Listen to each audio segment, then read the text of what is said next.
দুপুরে গল্পের বই পড়তে পড়তে ঘুমিয়ে পড়েছিলাম। মা এসে গায়ে হাত দিয়ে ঘুম ভাঙালেন। বেকুল গলায় ডাকলেন, নবনী, নবনী। আমি চোখ মেলতেই তিনি আমার মুখের কাছে মুখ এনে কাতর গলায় বললেন, ওঠ মা, ওঠ। আমি হকচকিয়ে উঠে বসলাম। মা এভাবে আমাকে ডাকছেন কেন? কিছু কি হয়েছে? বাবা ভালো আছে তো? খাট থেকে নামতে গেছি, মা হাত ধরে আমাকে নামালেন। যেন আমি বাচ্চা একটা মেয়ে, একা একা খাট থেকে নামতে পারি না। আমি বললাম, কি হয়েছে মা? মা জবাব দিলেন না, অস্পষ্টভাবে হাসলেন। বারান্দায় এসে দেখি বাবা ইজি চেয়ারে আধশোয়া হয়ে আছেন। তার গায়ে ইস্ত্রি করা পাঞ্জাবি, চুল আঁচড়ানো। আজ দুপুরেও গাল ভর্তি খোঁচা খোঁচা কাঁচা পাকা দাড়ি ছিল, এখন নেই, গাল মসৃণ। শান্ত পরিচ্ছন্ন একজন মানুষ। খুবই আশ্চর্যজনক ব্যাপার, মাস 2 হলো তিনি শয্যাশায়ী। ডান পা অবশ হয়ে আছে, দেয়াল ধরে হাঁটাহাঁটি করেন। তবে বেশিরভাগ সময় খবরের কাগজ হাতে নিয়ে শুয়ে থাকেন নিজের ঘরে। কাগজ পড়ার ফাঁকে ফাঁকে কঠিন এবং তিক্ত গলায় এ বাড়ির সবার সঙ্গে ঝগড়া করেন, যেন তার এই অসুখের জন্যে আমরাই দায়ী। আজ কি হাসি খুশি লাগছে বাবাকে। আমার দিকে চোখ পড়তেই তিনি বললেন, দুপুরে ঘুম তো খুব খারাপ অভ্যাস রে মা, ব্যাড হ্যাবিট। হাত মুখ ধুয়ে আয় আমার কাছে। আমি হাত মুখ ধুতে রওনা হলাম। বুঝতে পারছি কিছু একটা হয়েছে, বড় ধরনের কিছু। পুরো বাড়িটা বদলে গেছে। নিশ্চয়ই আনন্দময় কোনো ঘটনা ঘটে গেছে। বাবার সুখী সুখী গলা আবারও শুনলাম, ওগো, আমাকে আর নবনীকে চা দাও, বাপ বেটিতে একসঙ্গে চা খাই। এত সুন্দর করে বাবা অনেক দিন কথা বলেননি। বাবা আজ আমার সঙ্গে চা খেতে চাচ্ছে কেন? আমার শরীর ঝিমঝিম করছে। আমি চাপা উত্তেজনা নিয়ে বাথরুমে ঢুকলাম। আমাদের বাথরুম সব সময় অন্ধকার। দুপুরবেলাও বাতি না জ্বালালে আয়নায় মুখ দেখা যায় না। আশ্চর্য, আমি সুইচটা খুঁজে পাচ্ছি না। আমার বুক ধকধক করছে। তীব্র এক অজানা ভয়ে মন অভিভূত হয়ে যাচ্ছে। নিজেকে সামলাবার জন্যে আমি দরজায় হাত রাখলাম। আর তখন ইরা বাথরুমে ঢুকে বাতি জ্বালালো। ইরার হাতে সাবান, তোয়ালে। সাবানটা নতুন, এখনো মোড়ক খোলা হয়নি। আমি বললাম, কি হয়েছে রে ইরা? ইরা হাসতে হাসতে বলল, তোমার এত বুদ্ধি, তুমি এখনো বুঝতে পারছো না? না, আমি বুঝতে পারছি না। অনুমান করতে পারছো? অনুমানও করতে পারছি না। ইরা ঝলমলে গলায় বলল, আজ তোমার বিয়ে। রাত 10টার ট্রেনে বর আসবে। রাতেই বিয়ে হবে। কোনো উৎসব টুৎসব কিচ্ছু হবে না। তোমাকে নিয়ে তারা ঢাকা চলে যাবে সকালে ট্রেনে। আমি একদৃষ্টিতে ইরাকে দেখছি। সে আজ তার সেই প্রিয় শাড়িটা পরেছে, সাদা রঙের শিফন শাড়ি। মা তাকে কখনো এই শাড়ি পরতে দেন না। এই শাড়িতে তাকে নাকি বিধবার মতো লাগে। কিন্তু আমি আর ইরা জানি এই শাড়িতে তাকে কত সুন্দর লাগে। ও বোধহয় ক্রমাগতই কাঁদছে। ওর মুখ শুকনো, চোখ ভেজা।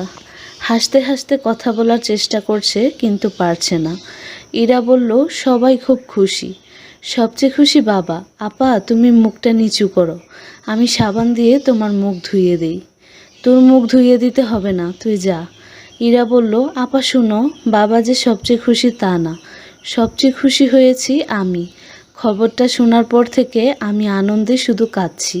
তুই এখন যা, আমি হাত মুখ ধুয়ে আসছি। ইরা পুরোপুরি চলে গেল না, বাথরুমের বাইরে দাঁড়িয়ে রইল। আমি তাকালাম আয়নার দিকে।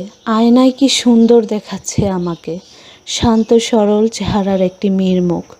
আয়নার মুখ কখনো হাত দিয়ে ছোঁয়া যায় না। আমার প্রায়ই আয়নার মুখটাকে ছুঁতে ইচ্ছে করে, আজও করছে। আমি হাত দিয়ে সেই মুখ ছুঁতে গিয়ে আয়নায় সাবানের ফেনা লাগিয়ে ফেললাম। আজ আবার বিয়ে? আমার কেমন লাগছে এখনও বুঝতে পারছি না। আমার সমস্ত বোধ অসাড় হয়ে আছে। তবে এক ধরনের শান্তি বোধ করছি। আমার একটা সমস্যা ছিল, ভয়াবহ ধরনের সমস্যা। আজ হয়তো তা মিটে যাবে। এই শান্তি, বাথরুম থেকে বের হয়ে আমি সবার খুশি মুখ দেখব, এও তো কম নয়। আমার বিয়ে নিয়ে সবাই খুব সমস্যার মধ্যে পড়ে গিয়েছিল। সবাই ধরেই নিয়েছিল আমার কোনো দিন বিয়ে হবে না। এমন কোনো দোয়া নেই যা মা আমার জন্য পড়েননি। আজমির শরীফ থেকে আনা লাল সুতা এখনও আমার গলায় ঝুলছে। বিয়ে হয়ে যাবার পর এই সুতা খুলে ফেলতে হয়। যদি সত্যি সত্যি বিয়ে হয় তাহলে নিশ্চয়ই বাসর ঘরে ঢোকার আগে ইরা এসে কাঁচি দিয়ে সুতা কাটবে। সুতা কাটতে গিয়ে হয়তো সে কিছুক্ষণ কাঁদবে। ইরা খুব কাঁদতে পারে। সত্যি কি আজ বিয়ে হবে? কেন জানি এখনও বিশ্বাস হচ্ছে না। স্বপ্ন দেখছি না তো। গল্পের বই পড়তে পড়তে দুপুরে ঘুমিয়ে পড়েছিলাম। হয়তো ঘুমের মধ্যেই স্বপ্ন দেখছি। বিয়ের স্বপ্ন আমি প্রায়ই দেখি। স্বপ্নের মধ্যেই একটা ঝামেলা হয়ে বিয়ে ভেঙে যায়।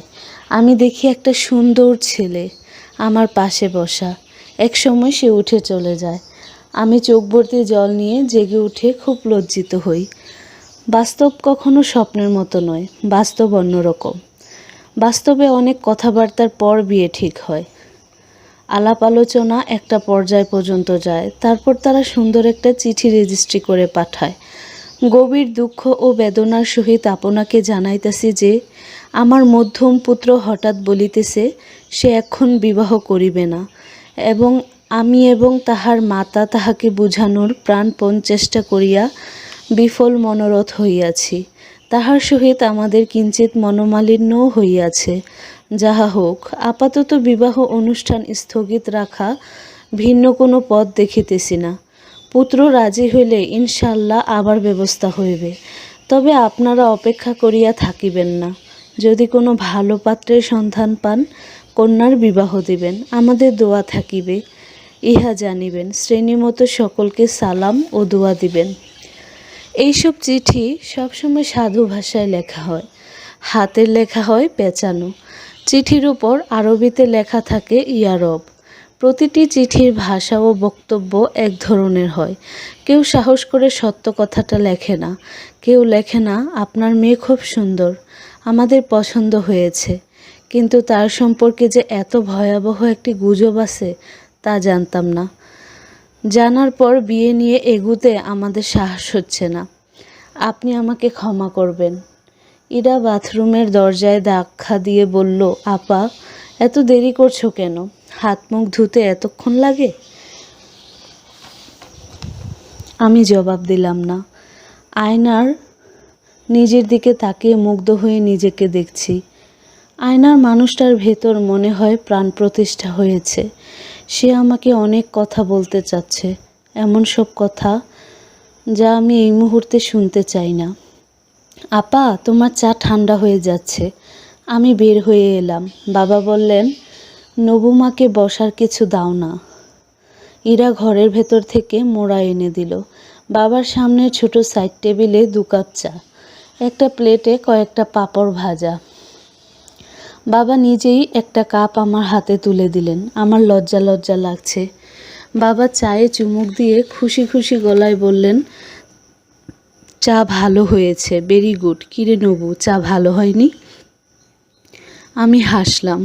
রান্নাঘর থেকে মা গলা বের করে বললেন, তোমরা ধীরে সুস্থে চা খাও, কুমড়া ফুলের বড়া ভাজছি। কুমড়া ফুলের বড়া আমার জন্য ভাজা হচ্ছে।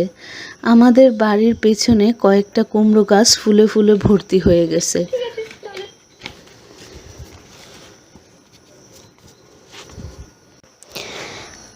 আমি কবে যেন কথায় কথায় বলেছিলাম, কুমড়া ফুলের বড়া করো তো মা। মা বিরক্ত গলায় বলেছিলেন, সব ফুল খেয়ে ফেললে কুমড়ো আকাশ থেকে পড়বে। ইরা আমাদের সামনে দাঁড়িয়ে আছে। মা ইরার দিকে তাকিয়ে বিরক্ত গলায় বললেন, ইরা, তুই এখানে ঘুর করছিস কেন? তোকে কি করতে বলেছি? অর্থাৎ মা ইরাকে সরিয়ে দিলেন। বাবাকে সুযোগ করে দিলেন যেন তিনি আমার সঙ্গে একা কথা বলতে পারেন। বুঝতে পারছি বাবা ছোটোখাটো একটা বক্তৃতা দিবেন। এরকম বক্তৃতা তিনি আগেও কয়েকবার দিয়েছেন। এসব ঘরোয়া বক্তৃতার শুরুটা খুব নাটকীয় হয়। বাবা এমন কিছু কথা দিয়ে বক্তৃতা শুরু করেন যার সঙ্গে মূল বক্তব্যের কোনো সম্পর্ক নেই। আজও সেই ব্যাপারই হবে।